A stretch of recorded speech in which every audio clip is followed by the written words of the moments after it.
হযরত খান জাহান আলী ছিলেন একজন বিদেশী। তিনি কোন দেশ থেকে এসেছেন এটা নিশ্চিতভাবে বলা যায় না, তবে ধারণা করা হয় যে তার পূর্বপুরুষ তুরস্ক বা ইরাক বা আফগানিস্তান থেকে ভারতীয় উপমহাদেশে এসেছিলেন। যতটুকু জানা যায়, হযরতের পিতার নাম ছিল আকবর খাঁ, মায়ের নাম আম্বিয়া বিবি। শৈশবে হযরতের নাম ছিল কেশর খান।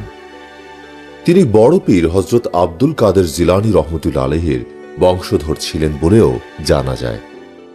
বিভিন্ন তথ্য প্রমাণাদি বিশ্লেষণ করে জানা গেছে 1400 খ্রিস্টাব্দের সামান্য পূর্বে তিনি জন্মগ্রহণ করেছিলেন। পিতা আকবর খাঁ ছিলেন প্রাচীন বাংলার গৌড়ের রাজ পরিবারের গৃহশিক্ষক। হযরত খান জাহান আলী রহমতুল্লাহ আলাইহির বাল্যকালেই তার পিতা ইন্তেকাল করেন। তার পিতা কোনো সম্পদ রেখে যাননি, তাই বিধবা মা পরের বাড়ি ধান ভাঙানোর কাজ করে হযরত খান জাহান আলী রহমতুল্লাহ আলাইহিকে লালন পালন করতে থাকেন। কিন্তু আম্বিয়া বিবি কখনো পর্দার খেলাপ কিছু করেননি। তখন ইতিহাস বিখ্যাত সুফি সাধক নূর ই কুতুব উল আলম রহমতুল্লাহ আলাইহির খ্যাতি ছড়িয়ে পড়েছিল বাংলার আনাচে কানাচে। তিনি ছিলেন আধ্যাত্মিক শক্তি সম্পন্ন এক মহাপুরুষ ও নীরব সাধক। তিনি ছিলেন অত্যন্ত মেধাবী মুবাল্লিগ। তিনি যেমন একদিকে মুসলমান শাসকদের মহল থেকে মদপান সহ হারাম কাজগুলো থেকে মুক্ত করেন, ঠিক তেমনি সাধারণ মুসলমানদের ঈমান আমল শক্তিশালী করার জন্যও মেহনত করতে থাকেন। তিনি তার ভক্ত শিষ্যবৃন্দকে বাংলার বিভিন্ন দিকে পাঠিয়েছিলেন দ্বীনের দাওয়াত ছড়িয়ে দিতে। শৈশব থেকেই কেশর খান অর্থাৎ হযরত খান জাহান আলী রহমতুল্লাহ আলাইহি সে যুগে এই মহান ওস্তাদের মাদ্রাসায় পড়াশোনা করতেন। ব্যক্তিগতভাবে তিনি ছিলেন ওস্তাদের খুবই প্রিয়ভাজন। মায়ের কাছেই হযরত খান জাহান আলী রহমতুল্লাহ আলাইহি শৈশবের দিনগুলো কাটাচ্ছিলেন। কিন্তু এক সময়ের একটি ঘটনা হযরত খান জাহান আলীর জীবনের বাক পরিবর্তন করে দেয়। এ সময় ঘটনাচক্রে তিনি তৎকালীন বাংলার শাসক সুলতান হোসেন শাহের সুনজরে পড়ে যান। ফলে সুলতান তাকে নিজ প্রাসাদে নিয়ে যান। সেখানেই তিনি রাজপুত্রের মতো লালিত পালিত হন এবং রাজকীয় শিষ্টাচারের সাথে পরিচিত হন। তবে তখনও তিনি ওস্তাদ নূর কুতুব উল আলম রহমতুল্লাহ আলাইহির মাদ্রাসার ছাত্র ছিলেন। সুলতান হোসেন শাহের মৃত্যুর পর তিনি রাজকীয় সুযোগ সুবিধা থেকে বঞ্চিত হন। ফলে তিনি ওস্তাদ নূর কুতুবুল আলম রহমতুল্লাহ আলাইহির পরামর্শে জৌনপুরের সে সময়ের শাসক ইব্রাহিম চাকির সেনাবাহিনীতে সাধারণ সৈনিক হিসেবে চাকুরি নেন। এখানে তিনি সৈনিক হিসেবে প্রশিক্ষণ নেন। অত্যন্ত মেধাবী, ক্ষিপ্র, সাহসী ও কৌশলী একজন সৈনিক হিসেবে তিনি সুলতানের দৃষ্টি আকর্ষণ করেন এবং দ্রুত পদোন্নতি পেতে থাকেন। এমনকি স্বল্পতম সময়ে তিনি সেনাবাহিনীর প্রধান সেনাপতি হিসেবে নিযুক্ত হন, অথচ তিনি তখনও বিয়েও করেননি। ঐতিহাসিক রমেশচন্দ্র মজুমদার লিখেছেন, রাজা গণেশ বাংলার ইতিহাসে একজন অবিস্মরণীয় পুরুষ। তিনিই একমাত্র হিন্দু যিনি বাংলার 500 বছরব্যাপী মুসলিম শাসনের মধ্যে কয়েক বছরের জন্য ব্যতিক্রমভাবে হিন্দু শাসন প্রতিষ্ঠা করেছিলেন। তবকাত ই আকবরী, তারিখ ই ফিরিস্তা, মেশির ই বাহিনী, রিয়াজুস সালাতিন সহ আরো বহু গ্রন্থে রাজা গণেশ সম্পর্কে জানা যায়। রাজা গণেশ ছিল অত্যন্ত শক্তিশালী একজন জমিদার। উত্তরবঙ্গের ভাতুড়িয়া অঞ্চলে তার জমিদারি ছিল। বাংলায় তখন ইলিয়াস শাহী শাসকদের শাসন চলছিল। গিয়াসউদ্দিন আজম শাহ, সাইফুদ্দিন হামজা শাহ, শিহাবুদ্দিন বায়েজিদ শাহ ও আলাউদ্দিন ফিরোজ শাহের আমলে বাংলার রাজনীতিতে গণেশ বিশিষ্ট ভূমিকা রেখেছিল। শিহাবুদ্দিন বায়েজিদ শাহ ও আলাউদ্দিন ফিরোজ শাহের আমলে রাজা গণেশ শাহী যে ছিলেন বাংলার প্রকৃত শাসক, এটা ঐতিহাসিকরা উল্লেখ করেছেন। ইসাই 1415 থেকে 1416 এর শেষ ভাগে গণেশের চক্রান্তে আলাউদ্দিন ফিরোজ শাহ সিংহাসনচ্যুত ও নিহত হন। এরপরই গণেশ নিজস্ব শক্তিশালী সেনাবাহিনীর সাহায্যে মুসলমান রাজত্ব সম্পূর্ণ উচ্ছেদ করে বাংলার সিংহাসন দখল করে। গণেশ ছিল প্রচণ্ড হিন্দুত্ববাদী রাজা। সে প্রসিদ্ধ আদিনা মসজিদকে কাচারি বাড়িতে রূপান্তর করে। এছাড়াও বহু মসজিদ ও ঐতিহাসিক স্থাপনা ধ্বংস করে ফেলে। তার এই অপকর্মের প্রতিবাদে সে যুগের আলেম সমাজ বিদ্রোহ করলে সে কঠোরভাবে সেই বিদ্রোহ দমন করে। বহু আলেম তার বাহিনীর হাতে শাহাদাত বরণ করেন। ইতিহাসের অমূল্য গ্রন্থ তারিখে ফেরেশতায় রাজা গণেশকে চিত্রায়িত করেছে একজন নরপিশাচ হিসেবে। কিন্তু কেননা সে বাংলায় মুসলিম নারী ও শিশুদের উপর যে ভয়াবহ নির্যাতন চালিয়েছিল তা স্মরণ করলেও শিউরে উঠতে হয়। এই নরপিশাচ পর্দানসীন মুসলিম মা বোনকে ঘরের মধ্যে আটকে রেখে আগুন ধরিয়ে দিয়েছিল। ছন, বাঁশ আর কাঠের তৈরি সেই সব ঘরে শহীদ হয়ে গেছেন অসংখ্য মুসলিম মা বোনেরা। বহু নাবালক শিশুকে হাতির পায়ের নিচে ফেলে শহীদ করেছে এই নরপিশাচ গণেশ। তার অত্যাচার আর নিপীড়নের ভয়ে বহু মুসলিম পুরুষ তাদের অসহায় শিশু ও স্ত্রীকে সাথে নিতে না পেরে পালিয়ে যান লোকালয় ছেড়ে।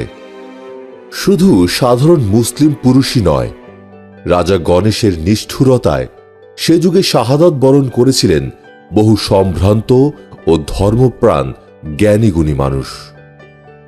বাংলার ইতিহাসে সে পরিচিত হয়েছিল মুসলিম হত্যাকারী কসাই গণেশ হিসেবে। এই বর্ণনা থেকেই বোঝা যায় যে রাজা গণেশ কতটা নৃশংস ছিল।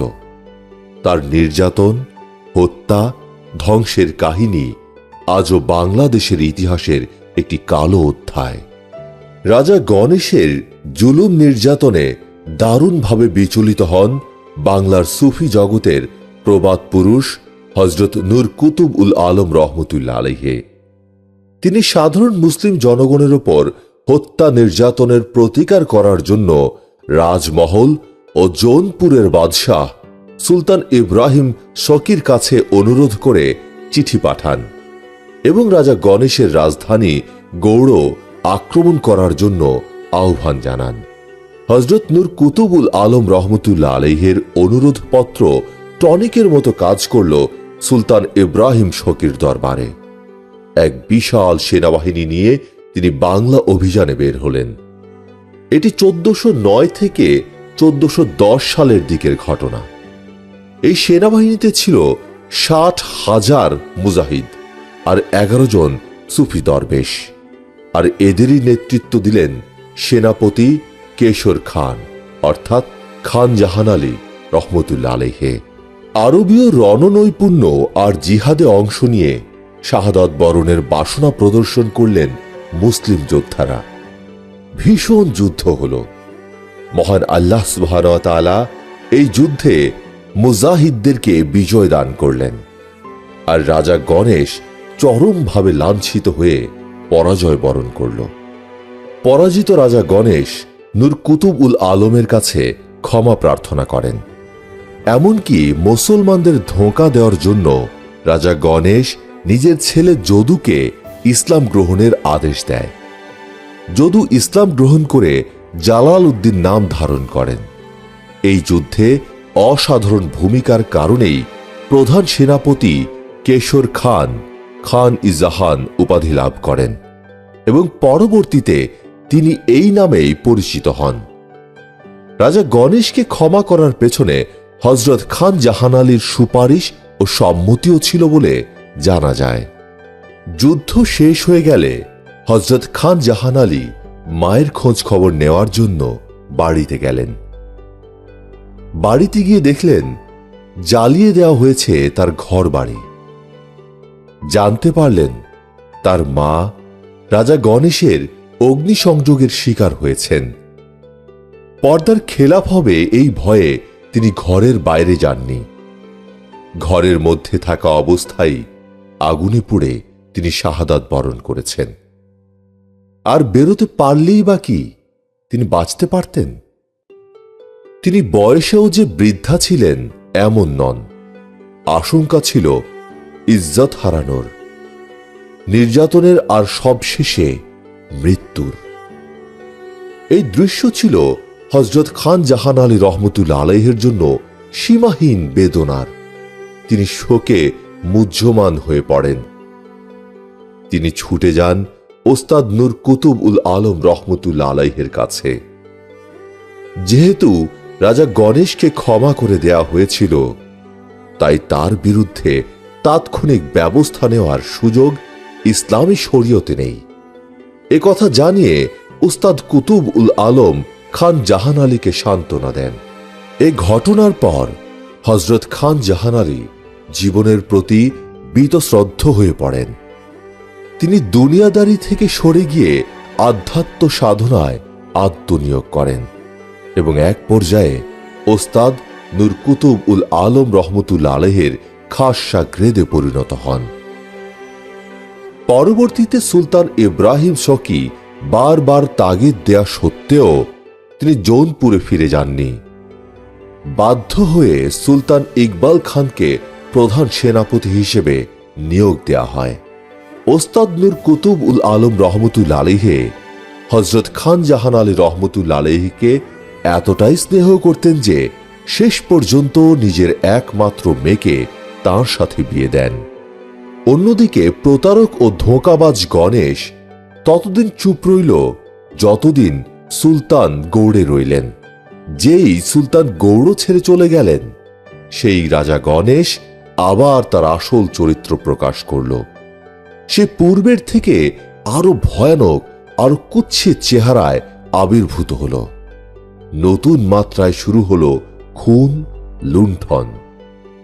তবে দরবেশ নূর কুতুব উল আলম রহমতুল্লাহ আলাইহির মাদ্রাসাটি রক্ষা পেয়েছিল নিজস্ব ভাব গাম্ভীর্যের কারণে।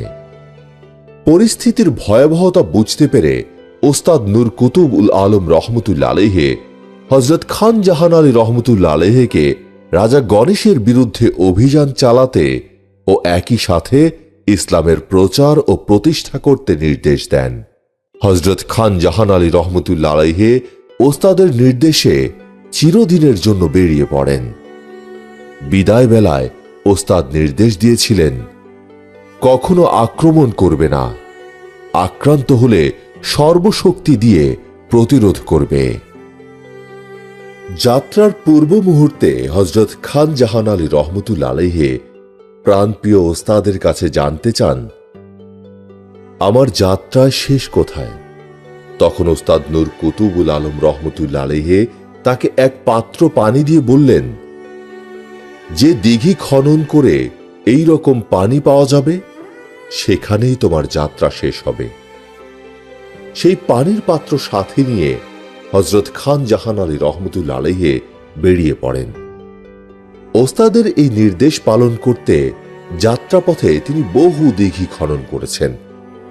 এভাবে তিনি ওস্তাদের নির্দেশ পালন ও জনগণের কল্যাণ এই দুই উদ্দেশ্য সমন্বয় করে তার নিয়ন্ত্রিত এলাকায় ৩০৭টি সুবিশাল দিঘি খনন করেন এবং সেই সাথে ৩০৭টি মসজিদও নির্মাণ করেন।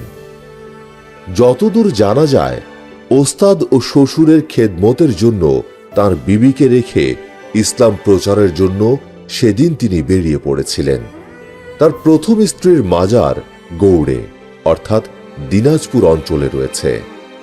হযরত খান জাহান আলী রহমতুল্লাহ আলাইহি দিনাজপুরের দিক থেকে ধীরে ধীরে রাজশাহী, বরেন্দ্র অঞ্চল, পাবনা হয়ে বর্তমান ঝিনাইদহ জেলার কালীগঞ্জ থানার ১২ বাজারের নদী তীরবর্তী একটি এলাকায় শিবির স্থাপন করেন। এখানে তিনি বেশ কিছুদিন অবস্থান করে ইসলামের প্রচার প্রসারে আত্মনিয়োগ করেন। তার কাজের ধরনই ছিল এমন যে তিনি যেখানেই ঘাঁটি স্থাপন করে অবস্থান করতেন, সেখানেই জনহিতকর কাজও শুরু করে দিতেন। তিনি স্থানীয় মানুষের মৌলিক সমস্যার সমাধানে বিশাল বিশাল দিঘি খনন করেন এবং প্রতিটি দিঘির সাথে একটি করে মসজিদ নির্মাণ করেন। প্রয়োজন অনুসারে সুপ্রশস্ত রাস্তা নির্মাণ ও রাস্তার পাশে ছায়াদানকারী গাছ লাগিয়ে দিতেন। মহান আল্লাহ তাআলার অসীম কুদরতে হযরত খান জাহান আলী রহমতুল্লাহ আলাইহি পেয়েছিলেন সত্যিকার ৬০,০০০ মুজাহিদের এক বিশাল বাহিনী, যারা ছিলেন যেমন খুবই পরহেজগার ও ইবাদত গুজার, তেমনি পরিশ্রমী, কৌশলী ও আনুগত্য পরায়ণ। হযরত খান জাহান আলী রহমতুল্লাহ আলাইহির প্রতিটি নির্দেশকে আন্তরিকভাবে গ্রহণ করে তা বাস্তবায়ন করত, যে কারণে অতি অল্প সময়ে এই বিশাল খেদমতের ব্যবস্থা করা তার পক্ষে সম্ভব হয়েছিল। তার অসাধারণ ব্যক্তিত্ব, ইবাদত, কারামত, জনসেবা ইত্যাদি লোকমুখে ব্যাপকভাবে ছড়িয়ে পড়ে। এলাকার লোক তাকে একজন কামেল পুরুষ হিসেবে আখ্যায়িত করে। বিভিন্ন রোগে আক্রান্ত রোগীরা দূর দূরান্ত থেকে তার দরবারে ছুটে আসত।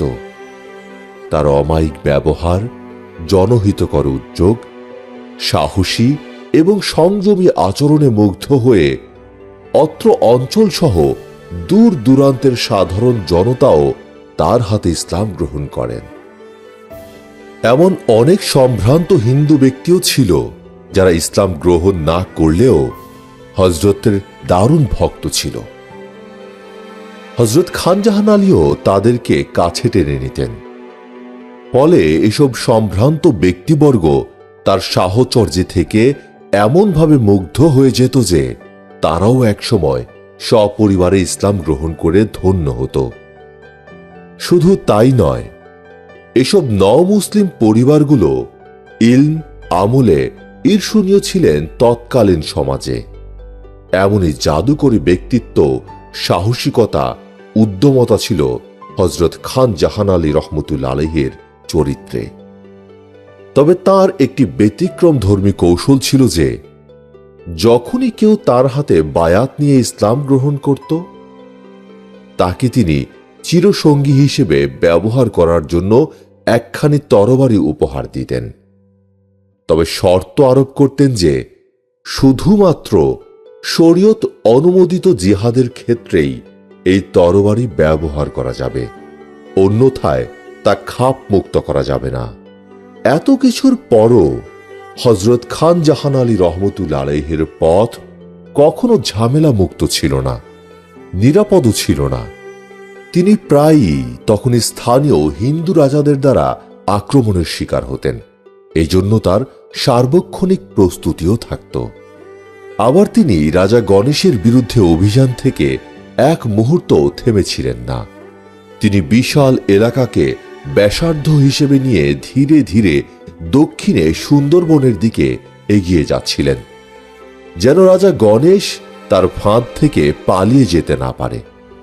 তিনি জানতে পেরেছিলেন রাজা গণেশ সুন্দরবনের মগ রাজার আশ্রয়ে আছে। 12 বাজার থেকে তিনি আবার রাজা গণেশের পিছু ধাওয়া করে অভিযান শুরু করলেন। রাজা গণেশও বসেছিল না, সেও রণপ্রস্তুতি নিচ্ছিল। রাজা গণেশের প্রস্তুতির সংবাদ হযরত খান জাহান আলীর সাথীদেরকে অত্যন্ত উত্তেজিত করে তুলেছিল। তাই তিনি যশোর, খুলনা হয়ে বাগেরহাটে গিয়ে যাত্রা শেষ করলেন। কেননা এখানেই তিনি ওস্তাদ নূর কুতুব উল আলম রহমতুল্লাহ আলাইহির দেয়া পানির স্যাম্পলের মতো পানির সন্ধান পেয়েছিলেন। এবার তিনি বাগেরহাটকে কেন্দ্র বানিয়ে প্রতিষ্ঠা করলেন বাংলার ইতিহাসে একমাত্র ইসলামী ইমারত খলিফাতাবাদ। এখানে আইন কানুন সবকিছুই ছিল খিলাফতের মতো, কোরআন ও হাদিসের অনুসরণে। হযরত খান জাহান আলী রহমতুল্লাহ আলাইহি রক্ষণাত্মক ভূমিকায় এগিয়ে যাচ্ছিলেন।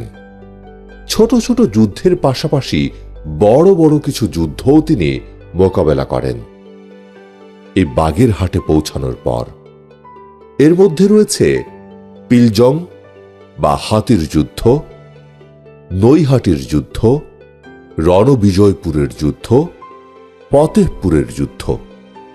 এসব যুদ্ধে আক্রমণকারীরা বারবার পরাস্ত হয়েছে, এমনকি তাদের যুদ্ধ করার সাহস ও ক্ষমতা দুই শেষ হয়ে যায়। তবে ইসলামের শত্রু রাজা গণেশ যে শেষ পর্যন্ত হজরতের অভিযানেই মারা পড়েছে, ইতিহাস থেকে এই বিষয়ে নিশ্চিত হওয়া যায়নি। তবে সে যে সুন্দরবনের গহীন অরণ্যে কোণঠাসা হয়ে জীবনের শেষ নিঃশ্বাস ত্যাগ করেছে, তা হজরতের অভিযানের সমাপ্তি থেকেই ধরে নেওয়া যায়। কিন্তু অত্যন্ত আশ্চর্যের বিষয় যে তিনি এতগুলো যুদ্ধের বিজয়ী সেনাপতি, জনপ্রিয় ও প্রভাবশালী ব্যক্তি হওয়ার পরেও স্বাধীনতা ঘোষণা করেননি বা নিজেকে সুলতান বা বাদশাহ নামে পরিচিত করেননি। কিন্তু শাহী রাজদরবারগুলোতে হযরত খান জাহান আলী স্বাধীন রাজ্য প্রতিষ্ঠা করেছেন বলে সংবাদ পৌঁছে যায়। তাই সিংহাসনে আরোহণ করে সুলতান নাসির উদ্দিন মাহমুদ শাহ সর্বপ্রথম দক্ষিণবঙ্গে অভিযান শুরু করেন। যশোরের কাছে পৌঁছে তিনি জানতে পারেন যে এই রাজ্যের প্রতিষ্ঠাতা হযরত খান জাহান আলী একজন আল্লাহর ওলি ব্যক্তি। জনগণ তাকে পীর বলে শ্রদ্ধা করে এবং সবাই তার মুরিদ। সুলতান আরও জানতে পারেন যে ইসলাম প্রতিষ্ঠার প্রয়োজনে তিনি এই রাজ্য প্রতিষ্ঠা করতে বাধ্য হয়েছেন এবং নিজ নামে কোনো মুদ্রা প্রচলন করেননি। তখন তিনি মনে মনে হযরত খান জাহান আলী রহমতুল্লাহ আলাইহির প্রতি খুশি হন। যখন তাদের দুজনের মধ্যে সাক্ষাৎ হল, তখন সমস্ত ভুলের অবসান ঘটল। এমনকি হযরত খান জাহান আলী সুলতানকে এই রাজ্যের দায়িত্ব গ্রহণ করার জন্য অনুরোধ জানান, কিন্তু সুলতান রাজ্য শাসনের দায়িত্ব হযরত খান জাহান আলীর হাতেই রেখে দেন। রাজ্য হিসেবে হযরত খান জাহান আলী রহমতুল্লাহ আলাইহি কোনো কর বা খাজনা তো দেননি, বরং ইসলামের প্রচার প্রসারের জন্য রাজ্যকে আরও শক্তিশালী করার জন্য সব ধরনের সহযোগিতা প্রদানের অঙ্গীকার করেন। সুলতান হযরতের রাজ্যে মুদ্রার সরবরাহ সহজলভ্য করতে একটি টাকশালও স্থাপন করেছিলেন। হযরতের মৃত্যুর পরও সুলতান প্রতিশ্রুতি পূরণ করেছেন। হযরত ও সুলতানের মধ্যে গভীর বন্ধুত্বের নিদর্শন পাওয়া যায়। হযরত খান জাহান আলী রহমতুল্লাহ আলাইহির মাজারে তার নাম উল্লেখ আছে। সুতরাং এটা সুস্পষ্ট হল যে হযরত খান জাহান আলী বশ্যতা স্বীকার করে নয়, বরং চমৎকার সৌহার্দ্যপূর্ণ সম্পর্কের মাধ্যমে সুলতানের প্রতিনিধি হিসেবে দায়িত্ব পালন করেছেন। 7 গম্বুজ মসজিদ ছিল হযরত খান জাহান আলী রহমতুল্লাহ আলাইহির মূল কেন্দ্র। অত্যন্ত মনোমুগ্ধকর নয়নাভিরাম নির্মাণ কৌশলে এ মসজিদটি নির্মিত। মসজিদটির দৈর্ঘ্য 170 ফুট ও প্রশস্ত 105 ফুট। ভিত্তি 8 ফুট ও ছাদের উচ্চতা 22 ফুট। এই মসজিদের ছাদ বহু গম্বুজ বিশিষ্ট। পূর্ব পশ্চিমে 7টি ও উত্তর দক্ষিণে 11টি। মোট 77টি গম্বুজ রয়েছে। এগুলো আবার ইটের প্রাচীর বেষ্টিত 60টি পিলারের উপর প্রতিষ্ঠিত। তবে অনেক পিলারের ইটের প্রাচীর আজ আর নেই। সুন্দর ও দক্ষ কারিগর ছাড়া বড় বড় পাথরকে 8 কোণা করে কেটে এবং এই পাথরের মধ্য দিয়ে ছিদ্র করে একটি শক্ত লোহার শিক ঢুকিয়ে এই পিলারের পাথরগুলি কোনো এক প্রকার মশলা বা মিক্সচার মিশিয়ে এঁটে বসিয়ে দেওয়া হয়েছিল। ক্রেন ছাড়া এই পাথরগুলি একটার পর একটা কিভাবে বসানো হয়েছে তাও এক বিস্ময়কর বিষয়।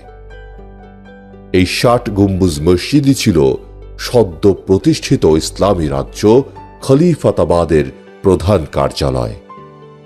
স্বাভাবিকভাবে হযরত খান জাহান আলী ছিলেন এই রাজ্যের শাসক। এই বিশাল মসজিদের পাশেই তিনি খনন করেন প্রায় 1000 গজ দীর্ঘ ও 600 গজ প্রশস্ত বিশাল ঘোড়া দিঘি, যেন হাতে কাটা একটি ছোটখাটো হ্রদ। 863 হিজরি 26 জিলহজ বুধবার ইংরেজি 1459 সালের 25শে অক্টোবর হযরত খান জাহান আলী রহমতুল্লাহ আলাইহি ইন্তেকাল করেন। ইন্না লিল্লাহি ওয়া ইন্না ইলাইহি রাজিউন। জীবনের শেষ সময়ে তিনি একান্তভাবে মহান আল্লাহ তাআলার ইবাদতে মগ্ন থাকেন। বার্ধক্যের এক পর্যায়ে শবে কদরের মহিমান্বিত রাতে ইন্তেকাল করেছিলেন তিনি। বলা হয়ে থাকে কোনো এক শবে কদরের রাতেই তিনি কামালিয়াত অর্জন করেছিলেন। দীর্ঘ দাওয়াতি কাজ, সশস্ত্র সংগ্রাম, জনহিতকর কাজ, অনন্য সাধারণ স্থাপত্য নিদর্শন হযরত খান জাহান আলী রহমতুল্লাহ আলাইহিকে এক অত্যুজ্জ্বল তারকা হিসেবে বাংলার ইসলামের ইতিহাসে স্থান করে দিয়েছে। পৃথিবীর ইতিহাসে যে কজন মুষ্টিমেয় ব্যক্তি জীবনের বিনিময়ে কোরআনের রঙে নিজেকে রাঙিয়েছেন, মানুষের সামনে তুলে ধরেছেন, রাসূল সাল্লাল্লাহু আলাইহি সাল্লামের আওলাদ বা বংশধরদের প্রতি ভালোবাসা দেখিয়েছেন, হযরত খান জাহান আলী রহমতুল্লাহ আলাইহি তাঁদেরই একজন। তিনি ছিলেন আলেম, মোমেন, ভক্তিবাদী, আল্লাহর প্রতি তাওয়াজ্জু মহাসাধক ও সুফি। তাঁর জীবনে শরীয়ত ও মারিফতের অপূর্ব সংমিশ্রণ ঘটেছে। মারিফত অর্জন হয়ে গেছে, তাই শরীয়তের প্রয়োজন নেই, এমন কোনো বক্তব্য বা কাজ তার ইতিহাসে নেই।